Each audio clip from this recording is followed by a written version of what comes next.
In this segment, we're going to be talking about Mandalorian and Grogu, which Theo, I think, has seen, and I haven't seen because I don't care about Star Wars anymore, and that's sad to me. Um, actually finished watching Andor season 2, and I have a I had a realization before we get into this whole Star Wars Mandalorian and Grogu thing. Uh-oh. Big realization: Star Wars is the best story of all time, maybe next to the Bible. What kind of story have we seen that has spanned 40 years, all these spin-offs? We're coming up to the 50-year anniversary of Star Wars, and it's not a story where you're just spinning off or adding to. You're literally enriching the story. And like the whole idea of retconning, no. It just becomes better storytelling. How do I Mhm. know? Because I've been invested in this thing for 40 years. And I don't know of All your any life. other property of any type that has done this sort of thing. It's phenomenal to me, and I don't think I've seen enough scholarship on it or enough invested research into this whole phenomenon of Star Wars as this crazy entity that has lasted all this time. Mhm. Best story ever. I'm saying it. I would agree, man. It's I would say the core story has still resonated pretty strong. I mean, I'm trying to think, has there been other stories that has been as strong as the core story, which is the Skywalker saga, right? Anakin to Luke and what that meant, right? And I think that core story is, to me, is still the essence of Star Wars, but I'm old school, right? Mhm. Of course, I'm gonna say that. I would say what's it called? Andor. The one Andor. It did try to elevate that a little bit higher because they had someone who came in who wasn't quote unquote a Star Wars fan, right? He was bringing in from his perspective of what does it take to be a revolutionary, right? He was thinking historical stuff, right? I Yeah. mean, Tony Gilroy, he's a real screenwriter, right? Not just technically a Star Wars An auteur. auteur. Thank you. So Tony Gilroy, you watch some of his stuff. He's just really, and he did research into what all this meant and all that, and it made Star Wars real. It was like got into the trading routes and economics of running a Yeah. rebellion and all that stuff, which is awesome. So I think that's pretty much it, man. That's the high rock, the original trilogy and Andor. And I'm trying to think, has anything gotten to those levels in all of Star Wars? I don't think it has. All the stuff we've seen. No, no. So I'm questioning if you saying it's the greatest story is just a Skywalker story, and then bringing in like legit storytellers to make Star Wars relevant. I Um, think that's the only way that's going to make this work because everything. I mean, Rebels is cute. I mean, who doesn't like uh force whales that's go through hyperspace? Cool. yep. Yeah. And if you ever read through the comics, killer rabbits, they're out there. Trust me. Hey, I'm sure. I'm sure. So who doesn't like that stuff? But it's like, let's be real, man. I mean, and So, what do you mean? Let's be real. What are you talking about? what's like Star Wars, man? What are we doing here? It's like I even lost a thread on the sequels of like, why is this the First Order? Who are they? Are they really dominating? Or are they just like a rebellion of the Empire? Right. So it's like I thought Yeah, the new Republic was running things, and this First Order is coming up. Are they running the universe again? No, they're not. So what are we talking about here yeah. in the You know what? sequels? Okay, you know what's interesting? In some of the in some of the stuff that I saw, I just finished Maul, also the Maul series. In some of the stuff from Maul, and later renditions of the Clone Wars, where we started in Bad Batch, where we started catching Inquisitors and some other Dark Force type of people, Mhm. Dark Side of the Force individuals. Dark sisters. I noticed, um, when I went Dark back and I didn't really go back. Oh sister. my lord! From Obi-Wan Kenobi. Oh man! Going back and look, not really investing too much time into, but in the sequels, um, 7, 8, and 9, I noticed like the Knights of Ren kind of looked like some stuff that I was seeing in Maul. So this is what I'm saying: how they're starting to take threads back and say, "Well, this guy looked like the Knights of Ren kind of dress like this. Let's connect that to some old Inquisitor guys. Let's connect that to some character designs. And it starts sewing up this crazy story. And when I say story, I just mean this big, huge, mammoth universe that keeps spawning tales, you know? Yeah. And it's just massive and incredible. And now I'm like, how does this last? How does this keep going? Should it stop? You know, Harrison Ford was like, stop it. Just stop. Stop. Stop. Kill Stop. me. Kill me now. What was the old what was the old dude who did, I think it was he did Obi-Wan. He was just like, no, make this stop. Let it stop. Don't bring me back as a ghost. What the hell are you doing? But to your point, I think the original Star Wars is probably one of the greatest stories ever told. But because it is in the Skywalker saga, it's just hard to get to the same level because you can't recreate that. And that's where we're stuck with. I mean, Filoni, for all his shenanigans with the Clone Wars and the Rebels, and now he's running things right for Star Wars for the future. It's just, it doesn't seem like he grasps. I mean, he's putting all this mythology together, explaining the Force and midichlorians and all this other stuff. But it's like, you know what? You know what's funny? I don't think he has the gravity of Lucas, and I think Gilroy touched on that gravity that Lucas was really getting at. And what I mean by that is, I was watching somebody who LM Reactions, if you ever check out those reactors, they watched Andor, and they knew nothing about Star Wars, right? And they're watching it and they're thinking, yeah, this is completely different. I think I saw the first Star Wars, but I totally forgot it. I saw it when I was younger. It meant nothing to me. And it was just this big blank in their head on what Star Wars was. And they said, yeah, Star Wars has nothing to do with politics, and Andor does. And I'm like, interesting point of view, because, you know, that's a lot of the stuff that I liked about Star Wars, is the fact that you had this empire and this whole political thing going on, that was causing people to act in certain ways and to quote unquote choose sides. And it was just this very interesting gravity that George Lucas baked into Star Wars. I mean, it was based on historical facts. I mean, Star Wars, original Star Wars. The name Rebels. Is Star Wars. Yeah, so he's based the wars on historical fact, and Star, you know, just throwing some, you know, cosmic stuff. But what made Andor real was just the acting in the reality of what it meant to sacrifice everything for rebellion. And I'll put it in the comments here, Luthen Real's speech, right? You know, just like, what if I sacrifice everything? You know, so I've given my life for a future I'll never see, you know. I'm cursed to use the tools of my enemies, right, to defeat them. So it's like, they use the tools of auto-tune on that speech too, man, a little bit. I was listening to it again. I was like, yeah. But that's a hot speech, man. That's hot speech, though. Let's be honest. And it's like, it made what it meant to sacrifice yourself for rebellion, you know, against a greater enemy. And so you're right. I think Andor has kind of got to that gravity. And it's like, I don't think, what's his name? Dave Filoni has that gravity, right? He's over here talking about, what's it called? The space whales? The Pearl? Or what are they called? I don't know. The Purgle. Yeah, you know what? Like, he gets all of the bits, right? Yeah. Like, but putting it together to either make sense politically, spiritually, like even on the spiritual end, like the stuff we were hearing from Yoda and Obi-Wan, it was people would kind of stop and like, hey man, I need to rethink my entire spiritual life, you know. And he's not getting there. Good point. I mean, even Mandalorian, man. Look, that's a good story, man. I don't think he's doing that right, man. And so, you know, I got to show my popcorn bucket. You know, I went in all in again. Yeah. Another popcorn bucket. I had to do it. That isn't a slot. The other one was the Grogu one, but I don't want that. I want the one that looks like a helmet.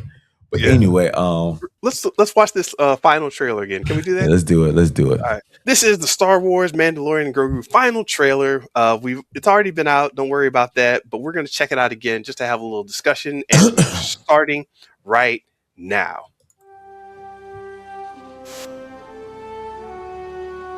We've all heard stories of the Mandalorian bounty hunter and a child.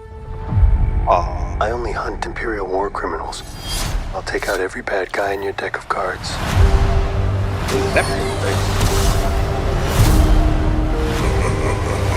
This isn't about revenge. It's about preventing another war.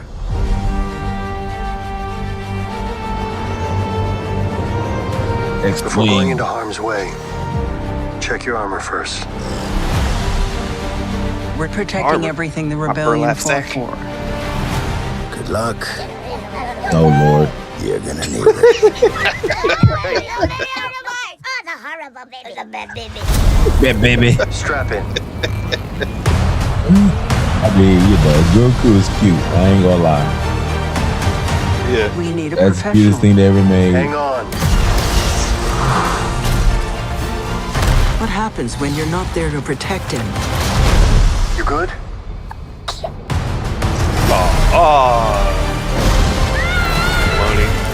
I'll be Filoni's right all over behind this. you. Go. Go. Mandalorian, you will suffer. Then it will be his turn. Jabba. The old protect the young, I never used those empty. and then the young.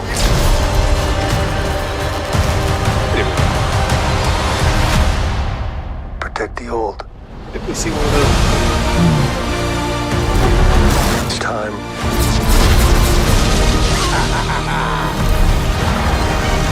Are you scared? You should be. Good job, baby. Good job, baby. This is the way. Yep. Same thing. Goku in that walk, boy. That walk, boy. That Goku walk, boy. 1970s Muppet walk. Yeah. That is hilarious to me. Mr. Benja. Yes. Mandalorian Grogu. So I could the even, things that I could be even said smell about it. it. I could even smell it from the trailer, man. It's What's just that? as far as Star Wars hitting the fields, it felt basic, even from the trailer. I haven't seen the movie. A lot of people in my Star Wars group haven't seen it either, which was surprising. What? Yeah. Wow. I mean, so I talk about the business aspect and I talk about what I said about it. The business aspect, yeah, man, it's like down 70%. I mean, it made 100 million, 110 million, I think, the first weekend, but down 70%, week over week. So that, anything below 60 something percent means people are like, yeah, I saw it, I'm done. Mhm. People who are going to see it saw it. So does it have legs? That's the thing. And So- typically when Star Wars came out, let's be real. Only movie the only movie of Star Wars that came out that didn't make $1 billion was Solo. Yeah. And so it's like, this the new expectation that Star Wars is gonna make 200 million, 300 So- million, maybe. Without spoiling, is there absolutely anything in that movie that would make you stop someone and say, dude, you need to see it, and you have a reason for them to go see it? Like there's something interesting in it that happens. No. Oh. For a second there, I I know. believed your face. I was like, I know. Face, yeah. No. This was basically a probably 3-episode arc of The Mandalorian. yeah. Sometimes like you can just tell though, right? I could tell. I mean, but it worked for I think they did that with Moana. It was supposed to be a streaming series and they reconfigured it to a movie. Made $1 billion. Wait, was this what this was that was this supposed to be? No, it wasn't supposed to be. Oh, But okay. it felt like it. Oh, 'Cause okay. let's Felt be like- honest, yeah. Mandalorian was a TV show. They Yeah. tried to reconfigure into a movie, but it didn't feel epic enough, to your point, and it didn't feel like Star Wars enough. And I think that's what it was missing. And I think the Star Wars community, you know, is saying that this is not to level. And matter of fact, it's so bad that they didn't even have a post-credit scene to even lead you to something bigger. Yeah. And that's why I was like, oh, this is nothing. If they can't even have a post-credit scene to lead you to something bigger than what they're doing here, like, ha ha ha ha. You know, like some Jabba the Hutt is back, you know. Return to the Hut, you know. I mean, you hear that laugh. No, he's coming back. I thought he was dead. I thought Leia killed him. You know, that'd actually be kind of crazy if, you know, if there was like in the vacuum of the Empire and First Order and all of that, all of a sudden it was like the Hutt gangsters took over everything. I mean, they're trying to get to that. I mean, you saw the Hutts in there. They're like his sister and brother, I guess. But there's no try. There's just do. You gotta go big, baby. I know, man. You gotta have arguments and have people get fired. You gotta go through the shrapnel, get injured if you're gonna make a big movie. And then like let's that. be honest, man. I mean, you know, when most of the movies is CGI and then the main character wears the mask the whole time, like a TV show, fine. But if you don't have any character that you're like linked into emotionally, it's really hard to make this a reality. You know, you're not my father. I mean, yes, Darth Vader had a mask on, but Luke, that face, you're not my father. You lie. And you know what? You know what's funny about the original Star Wars? A lot of people, and you know, I'll say a lot of the female Star Wars audience and people who are really attached into the characters, they zoned in on Leia and Han Solo far more than I thought they did. Far more than I thought the movie was really talking about. Because I was like, because I will go back and watch reactions and people are really invested in that side of it. And I'm like, so to you, Luke was just this soldier doing his thing, and the real story was about, can we keep love and hope together in this universe? And is this man going to leave? And I just don't understand, man. It's all the original trilogy has everything they laid out. Even in the sequels, they didn't even lay it out. I mean, they kind of hinted at it. I guess Finn and what's her name? I know the actress name Daisy Ridley, but what's her name? The character. Palpatine. No, Palpatina. That's her last name. Ray. Palpatine returned, but Ray, yeah. Ray. Kind of hinted at Ray and, you know, Finn having a little something, but the chemistry was off. But they could have done something with that. I mean, go back to the original trilogy, man. It's about a dad and son and a girl and a boy.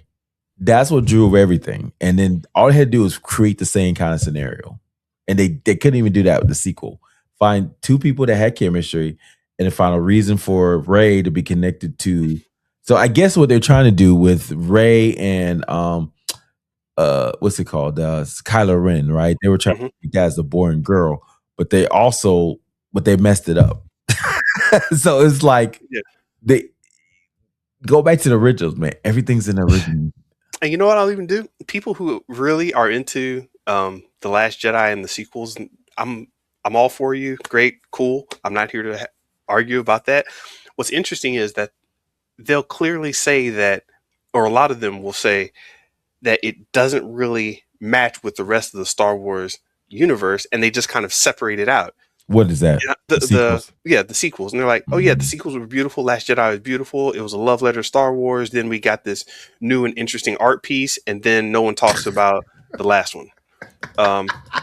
Which is funny because I kind of thought the last one was the best of the three.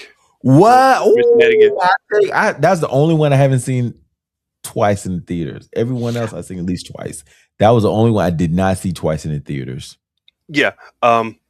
First, as I said, Force Awakens, love letter to Star Wars. Yeah. It was very similar. Second one, Last Jedi. I'm like, okay, artsy. I loved it, man. I mean, you know, so I'm a hot take. I love it. I know people hate it because how they did Luke, but I thought it was how good. They did Finn too, man. Oh my god. What they do to Finn? They did. What they do to Finn? What they did to Finn, man. They messed over Finn in all of those, man. And That they was, tried to kind of redeem him in the third one, but no one liked the third What one. the second one was he was in Cato Bite? Was that the second one? Yeah, was that the third one? That was in the Last Jedi. Yeah. Casino. It was kind of that was kind of a little dookie. He got in a fight with the aluminum foil trooper, where the Captain Phasma. They made Captain Phasma like it was gonna be this big bad thing. And it was nothing. It was a nothing burger. But yeah, man, I have not seen the third one since. Yeah, it was terrible. It was so terrible. God. You know what? When you look at the third one in context of all other the 8 other core movies, I think it actually pulled in a lot of that story so much better. You're giving me your wagon, man, but hey, Where did Palpatine come from? Somehow he didn't show up nowhere in this trilogy, this sequel trilogy, the last episode, the last movie. Somehow Palpatine returned. That's cleaning up J.J. Abrams and Ruin Johnson. I like Ryan Johnson. I don't care what you say. You know you like those Onion movies. Yeah, those are fine. those are fine. I told you like that the Boogaloo with the broom. You know, like that Force kid with the Boogaloo with the broom. Come on, man. Electric Boogaloo. Star Wars Electric Boogaloo. The Force. Yeah. The Force is you. The Force is you. You know how many kids want a Broom Kid movie? I was like, man, y'all better go somewhere with that. The Broom Kid. He was out here doing Electric Boogaloo. When your name hey is guys, Broom we're doing Kid. reference. Hold on, let me do this. We're doing reference to this movie. You never seen this movie. There was a movie back in the day called Electric Boogaloo. Then they did a sequel called Electric Boogaloo 2. And Breaking. And then Breaking. It was called Breaking. And Breaking 2 get was it right. the Electric Boogaloo. The subtitle was Electric Boogaloo because they tried to bring in some kid and they tried to bring in a ballet dancer and all this other stuff. And they had a scene where basically the main dancer was basically breakdancing with a broom. So anytime we see a kid with a broom in Star Wars, we always bring up Electric Boogaloo. James, you got to find that video of I can't remember what was the character's name.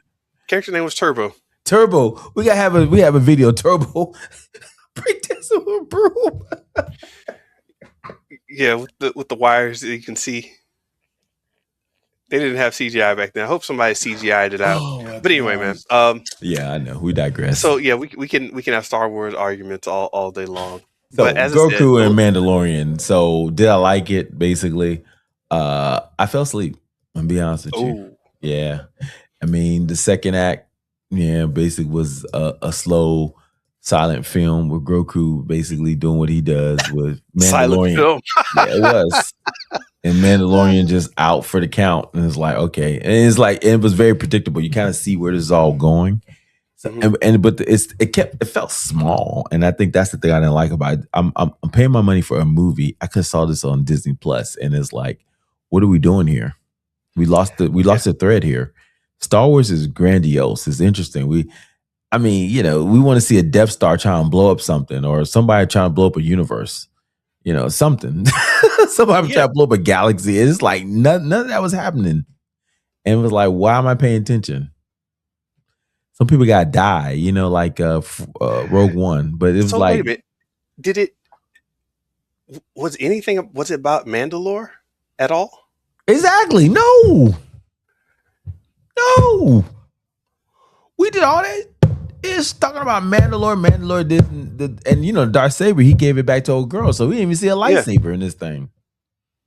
The only person doing Force stuff was a little baby, and he was doing little stuff. He can't lift up that, big stuff. Yeah, that's a ball drop right there. It was just like, what are we doing here, man? So when they even announced it, let's be honest, the trailer, not the trailer, but the poster looked cheap. It looked like it was like, okay, Mandalorian Grogu, this is the next movie. I was like, are we serious? Are we doing this? Real quick, what do you think of Sam Witwer? I mean, he's trying to do some stuff with Darth Maul. I guess he's the man when it comes to that character. Is he trying to do more with it? Trying to take it over? Have you seen Maul? I haven't. Was it good? I'm going to tell you, I'm going to spoil it right now. Well, no, I'm not going to spoil it. I'm just going to set expectations. I watched Maul, And I was thinking, with all the stuff I've been hearing from Sam Witwer, from all the things I understand about the story so far, this could actually be a good, because you got Dryden Voss, the Pike, and all that. And that's just really good, fertile soil for another branch of story, right? Okay. And it starts out, you're like, oh, we're going to get some lore on Maul. Man, a couple minutes into it, it's like, here's Maul, here's the dark side, here's this troubled soul, and then, you know what? Actually, we're going to focus on this young Jedi Padawan you've never heard of, Oh and Lord. it's like they pulled an Ahsoka way back when they first did that movie with Ahsoka in it. You remember that? It was like when they were calling, they had the baby hut and everything in it. It was this movie they made. It was an animated movie where they kind of really introduced Ahsoka, and it wasn't the greatest, Mm-hmm. but it was like Anakin and Ahsoka. And anyway, when I watched Maul, right when they started out, they were like, Maul's a bad guy. He's crazy. He's crazy, losing his mind. But this isn't about Maul so much. This is about this young new Jedi that's interesting. And I'm like, I came in for a red killer. I did not come here for red panda. And I'm sorry I had to use that example, but I just thought it was funny in my head. But no, they took your expectations and just kind of threw it out the window. And I'm like, I like He-Man, Kevin Smith. yes. I'm like, never do that. That's a classic no-no. Don't do the bait and switch. If I wanted to see a show about another Ahsoka, it's basically another type of Ahsoka character. Yeah. If I wanted to see another Ahsoka, fine, have at it. I want to learn about her history. I want to learn about her backstory, how she became a Jedi, her struggles, where her master came from, all of that. Give it to me. Mm-hmm. Same thing with what was the show, the one that Acolyte. Same thing with the Acolyte. Yeah. Good. Give me all of their backstory and leave everybody else out of it. And Acolyte, man, had a chance, man. Acolyte had such a good chance, man. I wasn't mad at Acolyte, actually. What'd you say? I was not mad at Acolyte.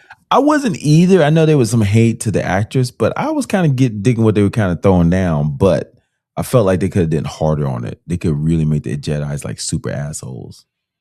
Yeah, I think they went too soft on them. Exactly. They made it super clear to how much of assholes they were and why they had to. And if they done it right, they could have made you more sympathetic to the Sith. Yeah, and I think that was the argument internally that might have happened. Was like, well, hey, they're supposed to be the good guys. They're supposed to be the bad guys. No, make them Jedi's assholes, and then there's a reason they messed up and lost everything. Yeah, so I think that if they done it, and they kind of hinted at it, but it was kind of like so mangled up. But anyway, and they had the chance because it was like setting, Knights of the Old Republic days. So it's like shit, we can make whatever we want up. But it is what it is. But so that's the thing. Star Wars is just Maul basically became a side character in his own show. Oh no, man, that's terrible. But let's be honest, they've been messing up Maul since Phantom Menace. They cut him up. We thought it was the done. I mean, how many nights you and I spent listening to the Duel of the Fates, right? And so we're like, oh yeah, that was great. Phantom Menace was terrible, but that was great. And then here they get Maul coming back. It was not good, man. Phantom Menace. I know you loved it. Speaking of the politics, I like a lot of the stuff that was happening politically in the Phantom Menace. Yippee! Hey, don't mess with my trade routes, bruh. Keep the trade routes open.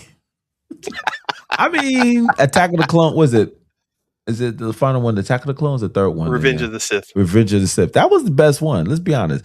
Only because now the first part is terrible. I mean, I watched it recently with my kids last year when they re-released it. But that last hour, you are my friend. You're supposed to be balance of the Force, Anakin. I hate you. Yeah. I mean, not the greatest acting, but that emotion. And then when he finally puts that mask on, he's like, "What happened to Padme? Oh, I'm sorry. She's dead." I've never in my life taken the time to seriously stop and appreciate color grading until the Revenge of the Sith. the way they With moved it the top from panel. the pastels and the Yeah. Nabooish colors Yeah. into the New Hope colors slowly over time through that Yeah. movie. Yeah. And when it hit hard, it was like that Stark scene of, the him folding his arms and everything, looking at the building of the Death Star with the Emperor. I was like, yo, the colors in this are just amazing, and it's making you understand. Get out of here with all that nonsense. And Eddie, you make a great point, man. I mean, I think that's also the original. You're right. It's the greatest story ever told because the original Darth Vader was the greatest villain they ever created in Star Wars. I don't think no one else can replace that villain. That's why it's so hard. And it's tied so directly to the protagonist. Yeah. And it's like, so it's like, that's to your point. Star Wars is probably the best story told in the last 40 years. That's why we keep going back to it. It's so good that we just can't recreate it. Yeah. To be clear, I meant Star Wars plus everything else in one conglomerate. I mean, together. Rogue One is decent, but it's tied to Star Wars, the original trilogy. It's all in there. And Andor is decent, but it's tied to the original Star Wars. So it's like anything that's decent that's came off that main. It's like you tap it off that main line. Now prequels, that's debatable. But I've been told that the younger generation likes that. So, all right, Mr. Benja, I think we wore Star Wars to the ground, man. So Star Wars, is it dying a slow death? Real quick, yes or no? Yes. Sadly, yes. Dying. Well, you know what? We have hope. There is another Star Wars. There is another Skywalker. There's another Star Wars coming out. Okay, so that is true. So now we got Sam Witwer, and Filoni's got to actually do his next movie, not just the one from the series. I don't have any news on this. What's happening? Well, I just know that with Ryan Gosling, who's hot now because he just did Hail Mary. I don't know if you saw that movie, but super hot right now. He signed on to do the Starfighter movie. I don't know if you saw that. About the X-Wing movie, yeah.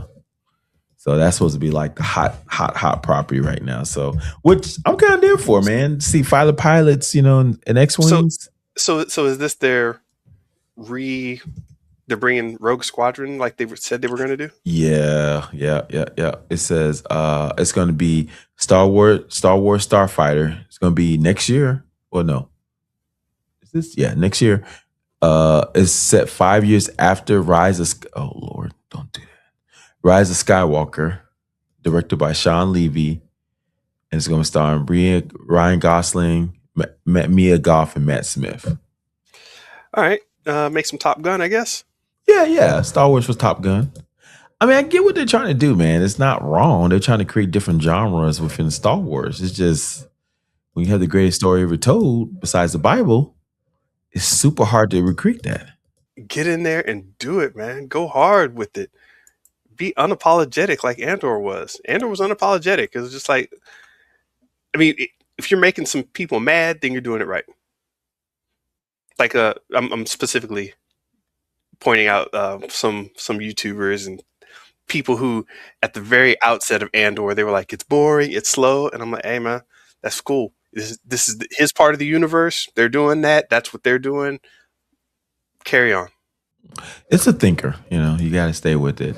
But, I mean, let's be honest, Star Wars and nerd culture has been co-opted, by certain factions from political reasons. So let's not get into all that. Nerd culture just be this offshoot and no one cared about. Now all of a sudden is this beachhead for political correctness, which sucks right now, but it is what it is. All right, that's all I got for that, man. Yeah, man, we're talking too much. Hey, guys, look, this is what we do. We don't talk politics, but we talk business, we talk money, we talk pop culture. So we'll talk trade routes and the spice lanes.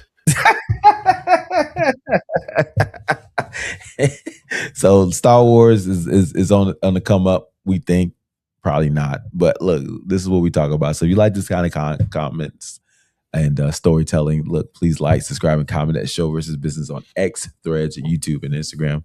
Listen to us at Spotify, iTunes, or wherever you listen to podcasts. Visit us on our own website, Show versus Business, to learn more. And look, comments or ideas about content you want us to react to, just let us know below. we'll be here to take it. All right, Mr. Benja, have a good one. May the force be with you, and peace to everybody who enjoyed The Last Jedi and the sequels and Maul and all these other pieces of Star Wars. To all of you, I say peace.